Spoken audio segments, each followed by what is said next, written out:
I had a good time. Did you?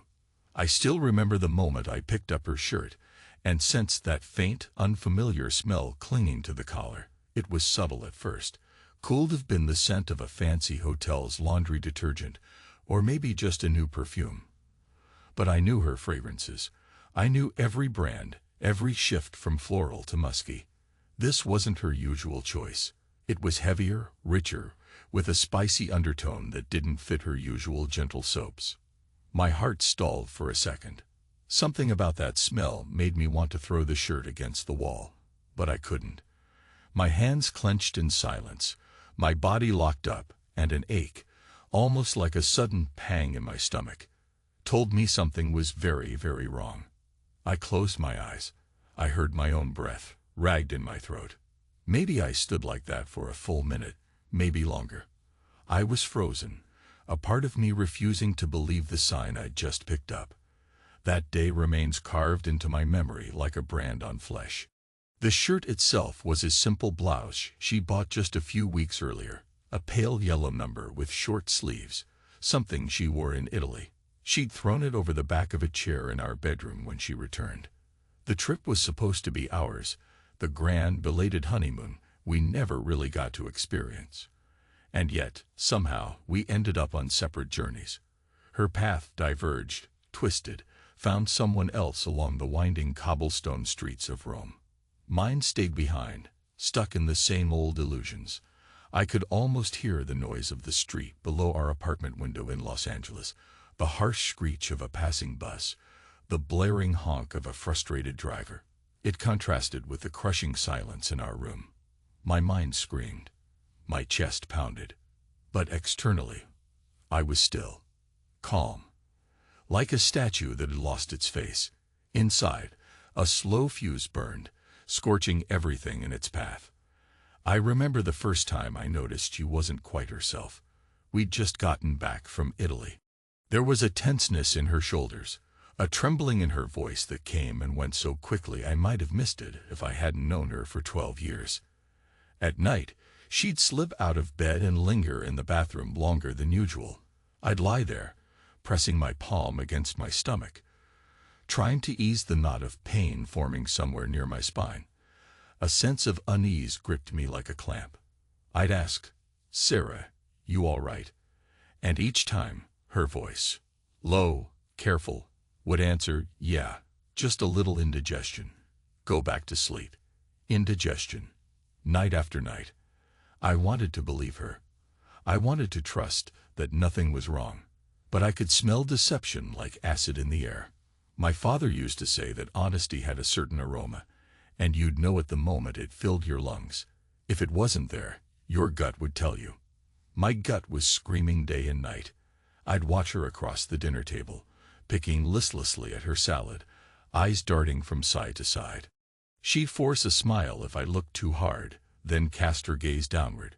She seemed distant, a million miles away, or maybe just back in Italy, walking among those ancient ruins with another man. I didn't know who yet. I didn't know how deep it ran. But I knew. God, I knew. The real blow came one afternoon. I was rummaging through the hamper, half-heartedly doing laundry, and stumbled upon her pajamas. Black, with lettering on the back in bold strokes of silver fabric paint. The words were in Russian, "Moi liebe moi," like a dedication you'd see on some cheap souvenir, but the letters had that rough edge of a male handwriting. It sure as hell wasn't mine. My chest tightened. That small, ragged ache between my shoulder blades intensified, creeping along my spine, lighting my nerves on fire. I held those pajamas in my hands, turning them over as though they might offer an explanation. To my beloved in Russian, my beloved. That's not how anyone ever referred to her, certainly not me, not in that language, and definitely not scribbled across a black satin pajama set. I didn't even recall how I ended up in her bedroom closet, on my knees, pressing my face to the fabric, searching for any trace of me in that scent. All I smelled was a faint echo of cheap cologne, one that didn't belong in this house. My breath caught. My chest felt stabbed. A red, simmering rage brewed behind my rib cage, but the rest of me was numb, cold. My face felt hollow, my vision blurred around the edges. I could see her image in my mind's eye. Sarah, wearing those pajamas, reading that inscription with a quiet, secret smile. The air thickened as if the walls were closing in. Even my heartbeats sounded louder. A part of me whispered, "Leave it alone. Walk away." But I couldn't. I was too deep, too hurt, too wounded, and maybe too proud to let it go. When the suspicion grew too strong, I acted. A single phone call set me on the path. I reached out to a friend who worked in one of those private DNA testing facilities. I told him, "I need help." My voice was flat, almost mechanical. Inside, I was shaking. The test was to confirm paternity for our son. Our boy was 10, bright-eyed, the spitting image of me, or so I'd always thought. But doubt has a way of twisting your mind. It wasn't about his hair or eyes or anything so trivial. It was about the sudden shift inside Sarah, the subtle references to a child needing real honesty, the way she flinched whenever I casually said, "He's got my stubborn streak." I felt physically ill handing over the samples. My friend, a guy I'd known since college, pressed his lips together and put a reassuring hand on my shoulder. "John, man, you sure?" I nodded, swallowing a surge of bile in my throat. This was the only way. I needed the truth, even if it'd tear me apart. The results arrived weeks later in a sealed envelope. I didn't rip it open right away. I kept it on the coffee table, stared at it, felt time slow to a crawl. Outside, cars roared by, life going on as usual. Inside, I was locked in a silent chamber of dread. My heart hammered against my rib cage, each thump echoing pain in my lower back. Finally, I tore the envelope open. The words were there. The conclusion. A mismatch. The child wasn't mine. I read it. Reread it. My eyes traced the lines. My mind refused to acknowledge the letters. A mismatch. So matter of fact, so precise. I placed the paper down, carefully, like it was a delicate glass that could shatter if I moved too quickly. My breath caught. Strangely, I felt no immediate explosion, no outburst of tears or fury. There was only a hollow, searing ache in my chest, radiating outward until my shoulders began to tremble. I waited, like a statue. The entire evening, I sat on our living room couch. Our place was modest but comfortable. A neat arrangement of gray furniture, black and white prints on the wall, and a wide window that overlooked the street. I didn't turn on the TV. I didn't grab a beer. I just sat there, alone, with the results laid out on the coffee table, waiting for Sarah to come home. When she finally returned, it was late. She must have noticed me right away, sitting in the darkness. The lights from the street lamps poured across the room like dirty gold, revealing the tension in my shoulders, the rigidness of my posture. She said nothing, quietly took off her jacket, tossed her keys onto the side table. I motioned to the document. She glanced at it, then at me, and I saw a flicker of something in her eyes, guilt, maybe, or relief that it was finally out. But she just pursed her lips, exhaled so softly it was almost invisible. Then, with her fingertips, she started to wipe invisible dirt off her jeans, focusing on her nails. No words of apology, no excuses, no weeping confessions or heartfelt explanations, just a blank emptiness that made me want to scream. I forced out a question. Why? That was all I managed. My voice cracked. Sarah didn't meet my gaze. She rubbed at her jeans again, then let out a shallow sigh. "I don't know," she whispered. I tightened my fists. Part of me wanted to stand, to unleash something fierce, but my body felt heavier than lead. My back was ablaze with pain, as though each vertebra pressed against my skin. I swallowed, fighting the urge to lash out. "Why did you do it?" She gave a slight shrug. "It just happened." I repeated, "It just happened." My voice was low, trembling with controlled anger. I wanted to pound my fist on the table, to raise my voice, to break something. Instead, I repeated it again, like a broken record. It just happened. She offered nothing in return, just that same mechanical shrug. My jaw clenched so hard it hurt. The overhead silence hammered in my ears. The anger was a living creature inside my ribcage, scratching to get out, but I kept it leashed. I wouldn't let her see me break. Nothing else to say. I pressed. No reason, no regret, no guilt. It came out in a single hiss of breath. Sarah shook her head, stared at the floor. I can't fix it. I can't undo it. She paused, finally lifting her eyes to meet mine. I know you hate me now. I repeated once more. You can't fix it. The same words, echoing. You can't fix it. I asked you to be honest. A raw laugh pushed up my throat. No. Wait. I asked you to stay with me. That was it. To stay, to keep our vows. And you gave me this. I pointed to the paper, that cold letter from the lab. All this time, you let me believe he was mine. She said nothing. There was nothing to say, apparently. The silence between us was heavier than any shouting match could have been. I realized then I'd never seen her so disconnected. It was like she'd left already, part of her soul gone with him, whoever he was. I learned his name soon enough. Adam Henderson. She didn't volunteer it outright, but I found the clue in her phone. A single message from a foreign number referencing that wonderful time in Italy. The phone number matched the international code. My head spun. I pressed my palm to my forehead, tried to steady my breathing. He was an American, yes, but apparently spent half his year guiding tours around Europe. He was with us, briefly, on that guided walk through the Roman Forum. I remembered him vaguely, a confident man with a quick smile, speaking passionately about the ancient ruins. He lingered near Sarah, complimented her on her camera angle, on her hair, on her interest in hidden corners of the city. But I never suspected anything more. I was too busy in my own bubble, thinking everything was fine. It was your first time with him. I'd asked Sarah in those dark nights following my discovery. The nights filled with cold tension. She didn't respond at first, but my persistent question echoed. Your first time? With him? And eventually, she admitted yes. Once in Rome, then again in a small hotel near Florence. My stomach clenched when she said it. I pictured them in the flickering light of a foreign city, her hair fanned out on crisp hotel sheets, his hands on her waist. My hands started to shake. I had to fight the urge to punch a hole in the wall. Instead, I slammed my fist into my own thigh, sending a jolt of pain through my body that made me grit my teeth.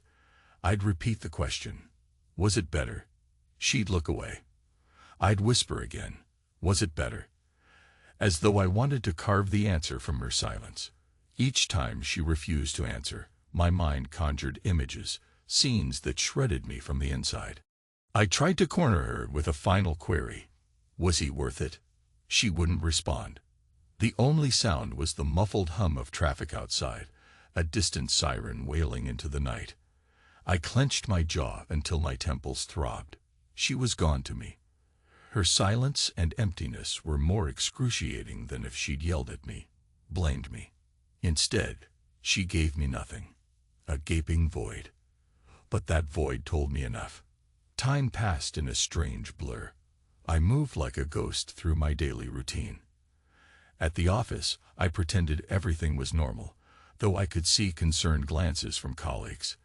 My boss pulled me aside once, asked if I needed time off. I shook my head, forced a faint smile. I'm fine. I said, all good. Inside, I was rotting.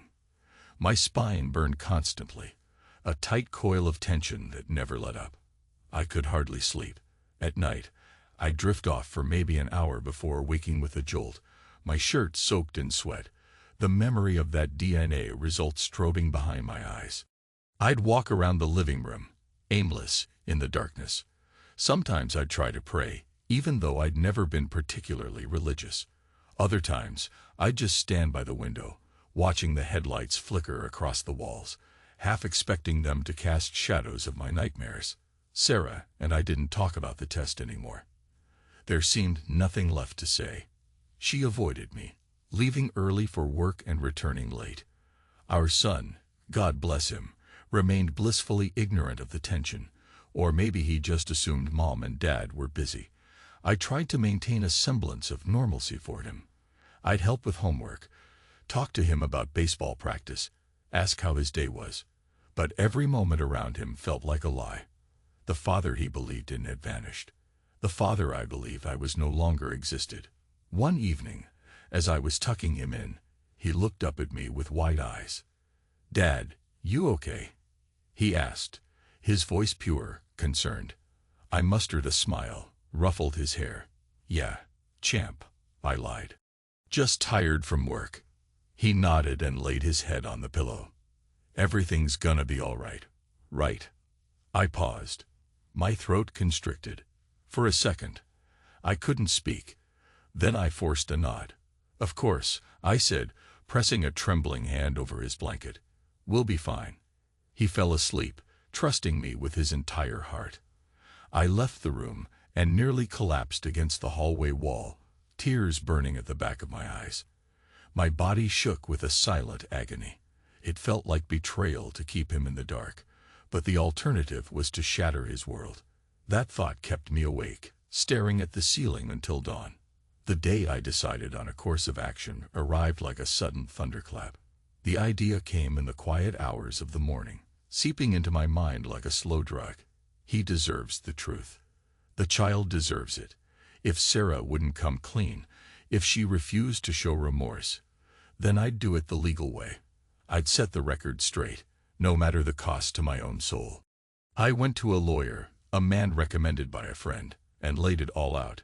The DNA test, the uncertain paternity, the possibility of custody battles.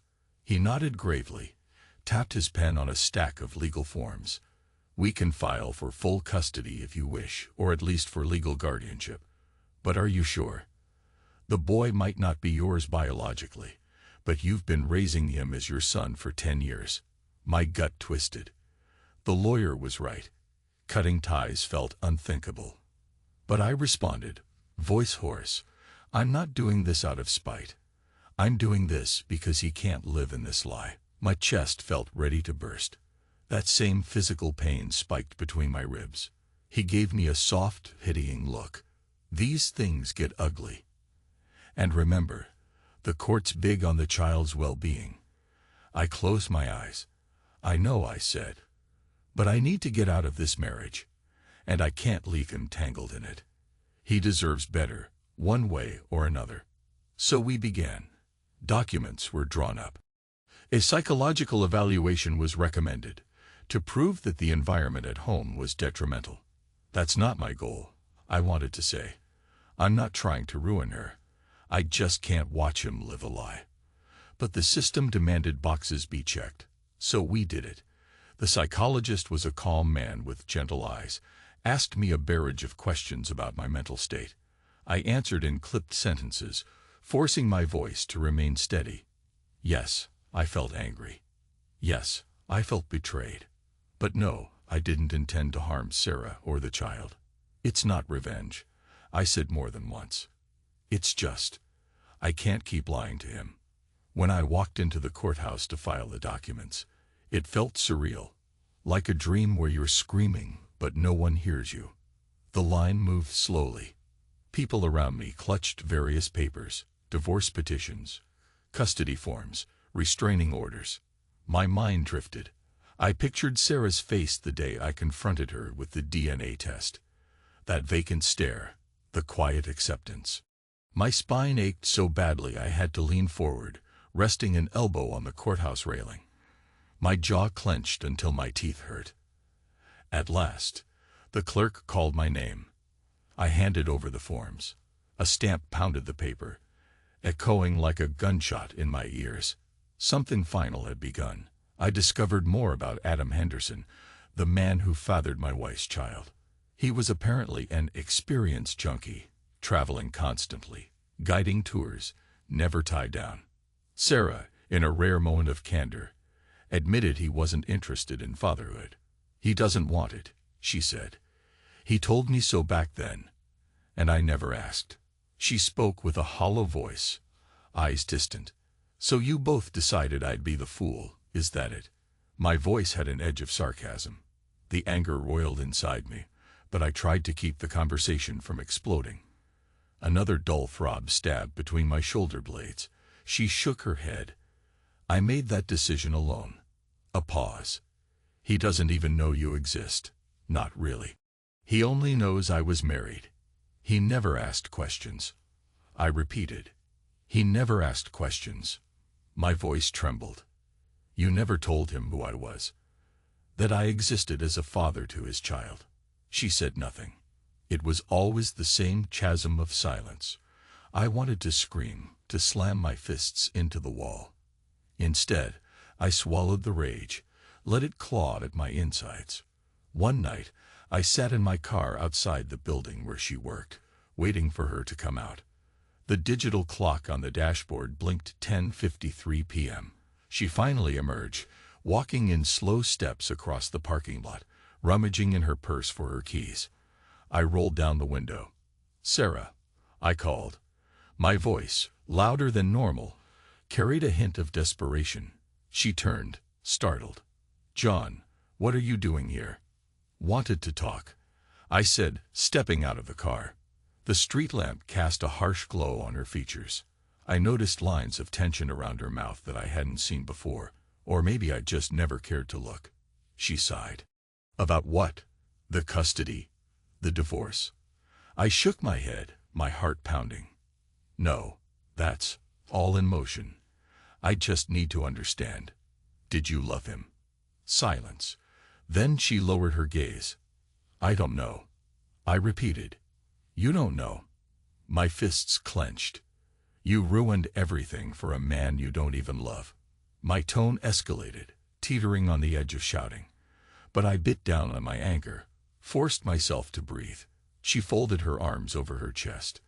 A car passed, headlights briefly washing across her face. For a moment, she looked older, exhausted. "It wasn't about love," she admitted quietly. "It was about escape. About feeling wanted.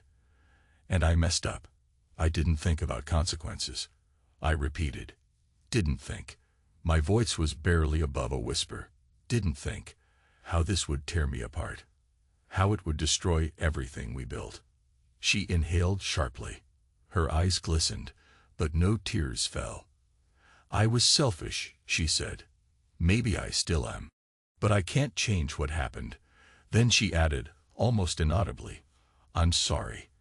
I barked a bitter laugh. "Sorry for which part? That you cheated or that you got caught?" She flinched, pressed her lips together.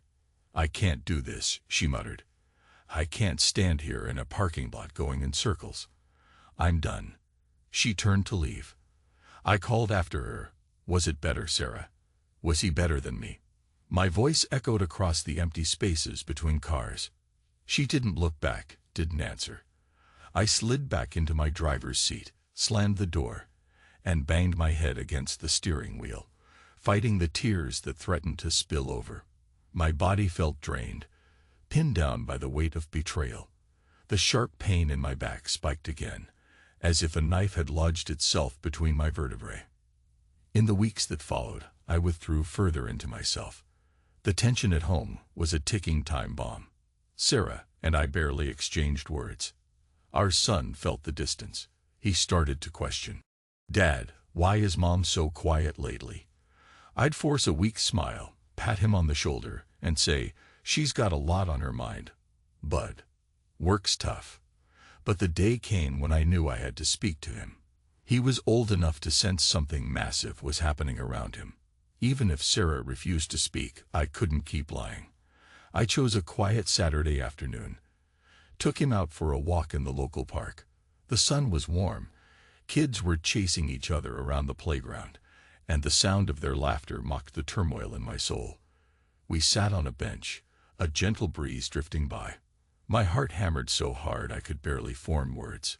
"Listen, buddy," I began, my voice shaking.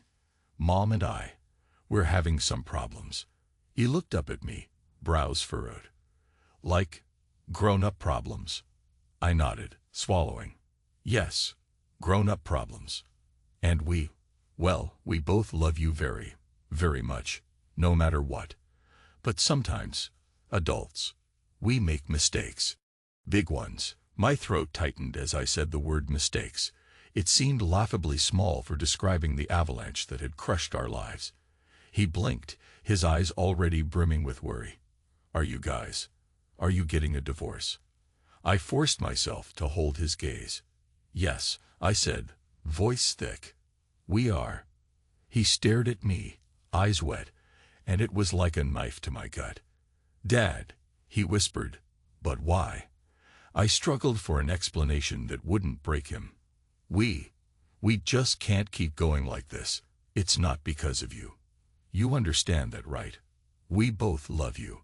He nodded slowly, tears starting to roll down his cheeks. I wrapped an arm around him. My own chest felt crushed, but I held it together. Aggressive, controlled emotions. I refused to cry in front of him. I had to remain a pillar. Inside, the pain became a physical presence, throbbing in my spine, pulsing through my ribs. I drew in a sharp breath. We'll figure out a way to make this okay for you, I murmured. He clung to me, burying his face in my shirt, and I stroked his hair, biting down the anger, the sorrow, the heartbreak. For a moment, I hated Sarah more than ever, hated what she had done, the havoc she had unleashed. But a quiet voice in my mind said, remember, you're not here to hate her. You're here to protect him. I repeated that to myself until the rage subsided, or at least sank below the surface. One day, the custody hearing arrived. I stood in line at the courthouse again, my posture stiff. The dull ache in my back had become constant, a reminder that even physically, I was deteriorating. Time slowed. I remembered how Sarah's face looked when she left that morning, blank, subdued, as though nothing mattered anymore. I told her, I'm filing. The documents are in. The psychological evaluation states the child's best interest is with me, or at least with the truth. She merely nodded, offered no protest. And so I waited in that corridor, among strangers, clutching a folder of papers that represented the shards of my life. My thoughts drifted to Adam Henderson again, that tour guide with big dreams of freedom. He didn't want to be a father, so he tossed that responsibility onto me, unasked, unwelcome, and hidden for 10 years. He doesn't love her, I thought with cold certainty. She doesn't love him. They both used each other, and I was the casualty. But I wasn't looking for revenge anymore. Something had changed in me. Maybe it was the moment my son cried in my arms. Maybe it was seeing Sarah's hollow eyes day after day. A part of me. Sarah's attorney made a half-hearted attempt at questioning my motives, but it was clear Sarah wasn't fighting for custody. Perhaps she understood she'd lost the moral high ground, or maybe she felt too guilty to push back. The judge hammered out an arrangement. The boy would remain primarily in my care. Sarah would have visitation rights. He was free to know the truth of his biological parentage whenever we deemed appropriate. A wave of relief and sorrow washed over me. Everything was official, cold, and unstoppable. Another part of my life ended that day. Another began. When we left the courtroom, Sarah paused in the hallway. "John," she said softly, as if wanting to say something meaningful. I stared at her, not sure what to expect. "Yeah."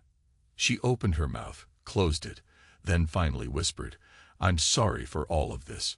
I never wanted to hurt you." Her eyes shone with unshed tears. I looked away, feeling that spike of pain in my back once again. "I know you're sorry," I replied, voice tight. "But it doesn't change anything." I repeated it. "Nothing changes." Then I turned and walked away, each step echoing in that cavernous hallway. Life afterward was not an instant transformation. I had to pick up the pieces, explaining the new living arrangement to my boy, sorting out finances, dividing possessions. Sarah moved into a smaller apartment closer to her workplace, leaving behind most of her personal items. It felt strange, seeing the emptiness in the closet, the bare shelf where she used to keep her books. A ghostly calm settled over the house. But the nights were torture at first. I'd wake up expecting to see her next to me. My mind replayed the memories of Italy. The bright sun, the stone arches, her laughter echoing off ancient walls. Then I'd imagine her sneaking off in the middle of that trip, meeting him behind some corner, letting him unzip that black satin pajama top.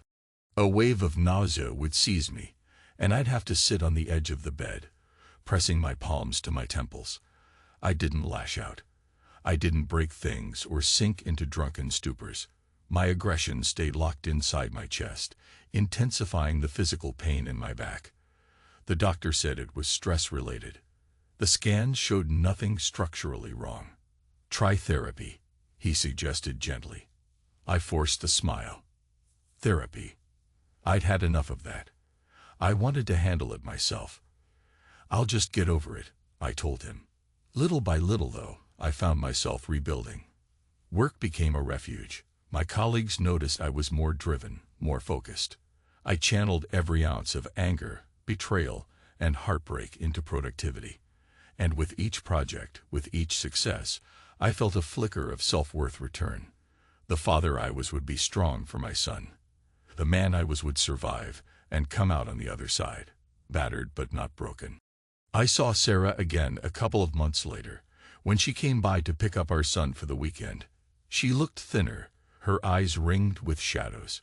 She tried to offer a tentative smile. I didn't smile back. Instead, I repeated, "He's ready." I packed a small bag for him. She nodded. "Thanks." An awkward silence followed. Then she reached out, as though to place a hand on my arm. I stepped back. She dropped her hand. "John," she began, "are you?" I cut her off. "We're done, Sarah. Don't." She inhaled sharply, then nodded, eyes glistening. She led our boy to her car, and I watched from the doorway, feeling the same hollow ache. Part of me hated the finality of it all. Part of me felt free. Several times, I rehearsed in my head a scenario where I'd confront Adam Henderson face to face, grab him by the collar, watch him stammer something about it was just a fling. I'd demand he look me in the eye and see the damage he caused. But the opportunity never arose. Sarah never gave me his contact information. I never asked. In truth, I didn't want to see the man who fathered the boy I'd been raising. My anger still burned, but a deeper part of me suspected that no matter what I did, I couldn't erase the betrayal. Adam wasn't the root cause. He was a symptom. The disease ran deeper, something broken in my marriage, perhaps in both of us. Over time, that realization made me shift my perspective. The bitterness became a quieter thing, a smoldering ember instead of a raging fire. I didn't fully let go, not at first. But I learned to move forward. Maybe that was all I could do. One morning, as I was cooking breakfast for my son, he perched on a stool at the kitchen counter and asked, "Dad, am I still your son?" Out of nowhere, like a blow to the stomach. I froze, spatula in hand. The bacon sizzled behind me, a loud pop snapping me back to reality. I turned off the burner, walked over, and knelt in front of him. "Where'd you get that idea?" I asked softly, though my heart pounded. He shrugged, eyes watering. "Mom said something about, well, she said you'll always be there for me, but that maybe you're not my father." I don't understand. My nostrils flared. I forced a steady breath. "Kiddo," I said, choosing my words carefully. "No matter what, I am your dad. I've been here since you were born. I've cared for you, loved you, protected you. Biology doesn't change that, okay?" He sniffed, nodding. "So you're not going to leave me?" My chest tightened. "Never," I said firmly. "I'm not going anywhere." He threw his arms around my neck. I hugged him back, swallowing the knot in my throat. That moment struck me like lightning. This is why I fought in court, I thought. This is why I didn't just walk away. Whatever Sarah's betrayal, that boy was my family. The rest was details. I ended up taking him on a trip of our own a few months later, just a weekend getaway to San Diego. We visited the U.S. Midway, ate burgers on the pier, and watched the sunset. I saw him smile, carefree, that grin I'd loved since the day he first learned to laugh. For the first time in a long while, I felt a measure of peace. Yet at night, the old pain sometimes returned, that phantom ache between my shoulder blades, a ghost of the betrayal. I'd see Sarah's face, the black pajamas with Russian lettering, the father's name I never wanted to speak aloud, and I'd feel that surge of anger and heartbreak all over again. But I'd breathe, close my eyes, and remind myself, I'm stronger now. She hurt me, but she can't break me forever. Slowly, that mantra settled in. The divorce was finalized not long after our trip. I stood in front of the judge with Sarah at my side, her lawyer on one side, mine on the other. The legal language was straightforward: dissolution of marriage, custody arrangement, property division. My lawyer handed me the final papers to sign, and with each stroke of the pen, I felt a strange mixture of relief and sorrow. 10 years of marriage undone in a swirl of legal documents. A hush fell in the courtroom. The judge declared it official. Sarah and I both let out slow breaths. We exchanged a look. Not hatred, not warmth, just a silent acknowledgement that this was the end. She gave a subtle nod, tears in her eyes, and I turned away, stepping out of the room. That evening, I found myself alone in the house that was once ours. The living room light cast shadows on the walls. I sank onto the couch, stared at the empty space. My back tensed, a mild throbbing that never quite left me. I closed my eyes and recalled that day I discovered the truth, the crumpled pajamas, the DNA results, the absolute silence from her when I confronted her. She left me behind long before I knew. Gradually, the anger in my chest softened into something else. Acceptance, perhaps. I'd lost a wife. I'd lost trust in many things. But I hadn't lost myself. I realized that maybe in some twisted way, the experience sharpened me. I had been destroyed, but I was forging myself anew. I whispered to the empty room, I'm okay. I'm still here. My voice startled me. The hush that followed was heavy, but not suffocating. Outside, I heard the muffled roar of traffic, horns blaring, people living their lives. There I was, battered and scarred, but alive. Alive enough to keep going. Months turned into a year, and the routine of single fatherhood grounded me. I poured my energy into raising my son, guiding him through school projects, soccer games, and the usual preteen dramas. The memory of Sarah's betrayal receded into the background, though it never disappeared. We kept a civil arrangement for our boy's sake. She'd pick him up on her weekends, bring him back on Sunday nights. Sometimes I'd catch a glimpse of regret in her eyes, but we rarely spoke more than a handful of polite sentences. I heard rumors that Adam Henderson was still gallivanting around Europe, leading tours, charming tourists with his knowledge of ancient architecture. Sarah never mentioned him again. I never asked. Life became about building something new from the shattered pieces. My career thrived. I got a promotion, a pay raise. I began to sense a certain lightness in my step, a willingness to look forward rather than backward. The ache in my spine dulled, then faded to a distant memory, like a scar that no longer hurts. Yet, I wasn't a saint. Sometimes on lonely nights, I'd still feel a flicker of rage. I'd lie in bed, hands curled into fists, remembering how she robbed me of the first 10 years with a boy I thought was mine by blood. But I calm myself by recalling how the love between father and son isn't bound by DNA. It's bound by the moments we share, the jokes, the tears, the lessons. That truth kept me going. I never truly wanted revenge on Sarah or Adam. In the aftermath, I realized revenge is a chain that binds you to the past. I wanted freedom. I wanted to heal, to show my son that even when life shatters you, you can piece yourself together. So I let it all go. The anger, the bitterness, the fantasies of retribution. Did it vanish overnight? No, It was a process, a slow, grueling one, full of setbacks. But each time I let go a little more, each time I refused to let hate define me, I felt my spirit mend. I was stronger. I had grown.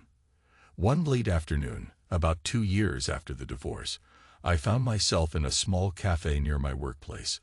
I was sipping coffee, waiting for a meeting with a client, when my phone buzzed. A text from Sarah. "John, I need to talk to you about something important. Please call me." My heart lurched.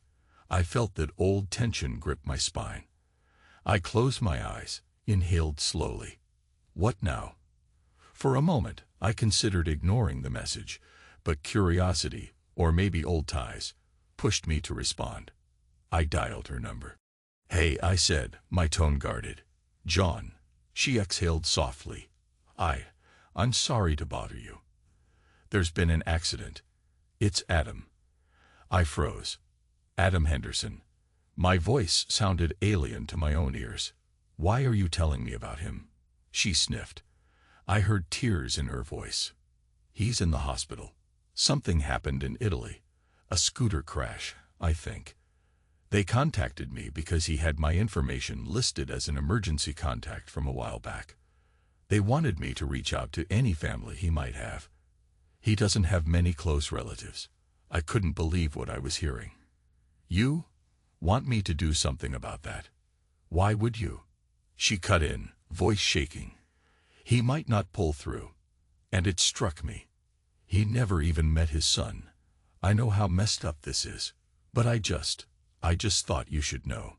Maybe it's time he knows the truth, or the boy knows. I don't know, John." My chest tightened.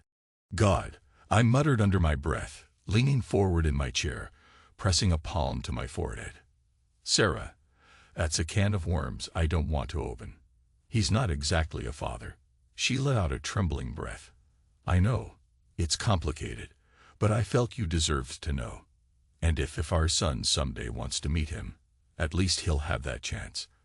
I swallowed, mind spinning. "How bad is it?" She hesitated. "Pretty bad. Multiple fractures, internal bleeding. They said the next 24 hours are critical." My emotions went haywire. Anger, pity, confusion.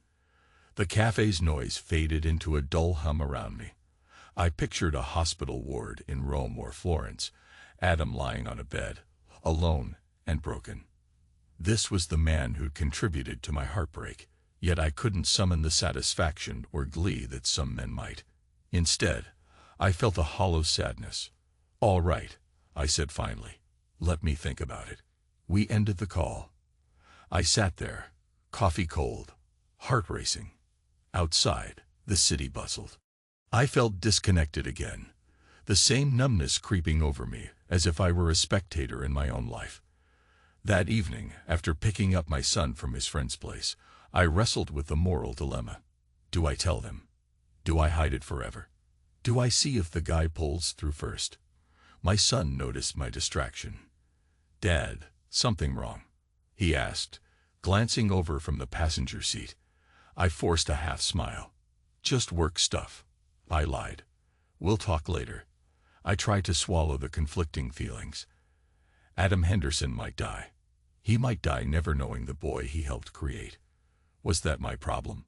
Did I owe him anything? Rationally, I thought no. But a tiny part of me whispered that burying the truth might do more harm than good in the long run.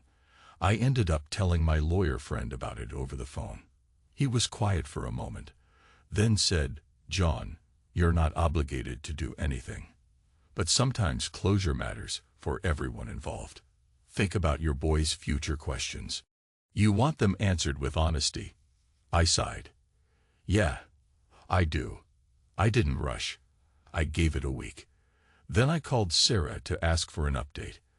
Adam had pulled through the critical stage, she said, but would face a long recovery. He was in a hospital in Rome, apparently battered and bruised. She sounded relieved, yet uncertain. He asked about me, she said, about whether there was someone else he should contact. I told him about our son. My throat constricted. "You what?" She stumbled over her words. I had to, John.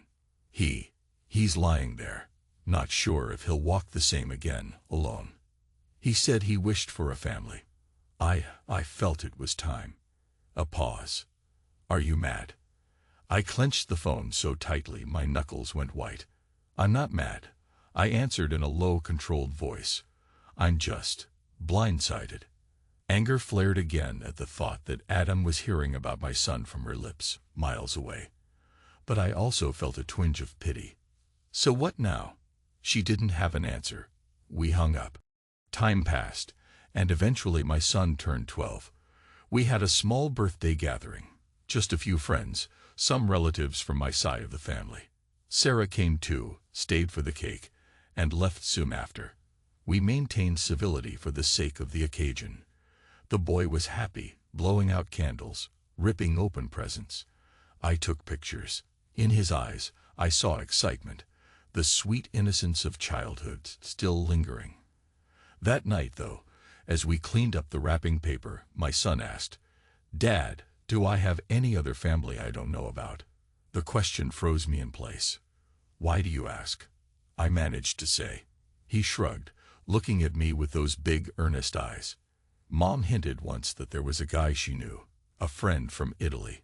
She made it sound like he might be related to me. Is that true?" I sat down. The old ache in my back pulsed. Honesty, I reminded myself. He deserves honesty. Taking a deep breath, I patted the seat beside me, and he sat down. Slowly, haltingly, I explained about how I loved him since the day he was born, how no matter what any test said, I would always be his father. But yes, there was another man, a person who was technically his biological father, though that man had never been part of his life. My voice trembled with each sentence, and tears blurred my vision. I expected him to recoil, to shout, to cry, but he just looked stunned. Then he asked the same question. "Are you going to leave me?" I wrapped my arms around him, my chest tight. "No," I whispered, voice unsteady. "I'm your dad. I'm never leaving." He nodded against my shoulder, and I felt his tears on my shirt. After a few moments, he murmured, "Okay." I realized then how strong kids can be, how they handle truths we adults find unthinkable. Maybe we hide from it more than they do. After that day, he had more questions. Sometimes, he'd ask if Adam was a good person, if Adam ever tried to contact him. I answered as honestly as I could that I didn't know much, that Adam didn't seem interested in fatherhood before, but he was going through a difficult time now. My son nodded quietly, absorbing it all. I wrote Adam a letter, short and to the point, giving him my email in case he ever wanted to speak to the boy. I told him I held no illusions, but if he genuinely wanted to step up in some capacity, or if my son wanted to talk to him in the future, we could arrange it, under conditions that it didn't harm the boy's well-being. Part of me still hated him. Part of me recognized that a child's right to know his roots might surpass my personal resentments. He never replied. Perhaps the letter never reached him, or maybe he just chose silence. Life moved on. My hair sprouted more grays, my boy grew taller. The drama of that betrayal, once fresh and agonizing, began to settle into a distant memory. A scar that no longer stung when touched. I found small joys. Playing catch in the yard, weekend hikes, even a quiet evening with a decent whiskey, reflecting on how far I'd come. Every so often, the old pain would flare up, like a ghost reminding me of the worst days of my life. But I'd shut my eyes, breathe through it, and it would pass. One afternoon, as I was finishing a project at work, my phone buzzed with a call from an unknown international number. My stomach flipped. I answered hesitantly. A man's voice, soft yet tinged with a slight rasp, spoke in English. "John?" he asked, uncertain. "This is Adam Henderson. I got your letter. Well, not sure if it's too late." I stood up so fast my chair nearly toppled. My heart hammered. "Adam," I echoed. The name felt bitter on my tongue. "Yeah, I wrote that letter months ago." He cleared his throat. I was in rehab for a while, in Italy. Long story. But I just wanted to say I'm sorry for what I did. I can't. I can't turn back time. I know that. But I also don't want to intrude on your family. A pause. I realize I messed up big time. I gritted my teeth, forcing composure. You sure as hell did, I said quietly. I repeated for emphasis. You messed up. Big time. Then I inhaled. But what is it you want now? He paused, maybe surprised I wasn't launching into a tirade. I don't really know, he admitted. Part of me just needs to apologize to you directly. I never intended to tear your life apart. I was immature, living in the moment. I didn't know about the baby until Sarah told me later, and by then, I wasn't ready to be a father. I'm not proud of it. He took a ragged breath. I'd like to speak to him one day, maybe. Not now, if it's not right. I'm still sorting my life out. I closed my eyes. The wave of anger that followed his words rose, then ebbed. I pictured him lying in a hospital bed, battered, alone. You think you're ready now? I asked, my voice steadier than I felt. He let out a heavy sigh. I'm trying to become a better person, John. I swear I'm not trying to cause more pain. If you or he says no, I respect that. I stared at the silent office around me.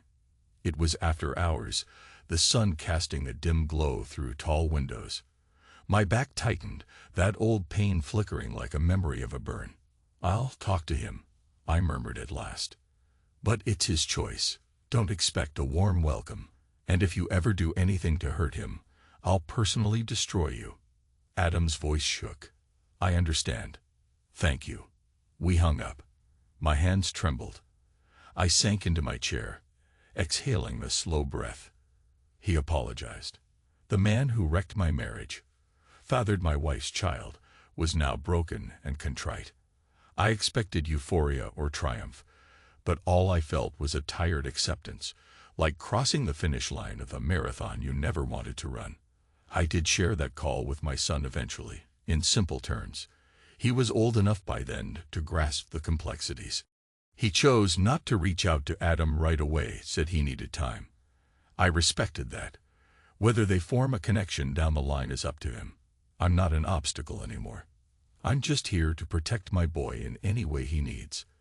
And so here I stand. Battered, yes, but not beaten. Even after everything, the destruction, the betrayals, the illusions, somehow I'm still me. Or maybe I'm someone new. The man I was died on that sofa, waiting for Sarah to come home and confess.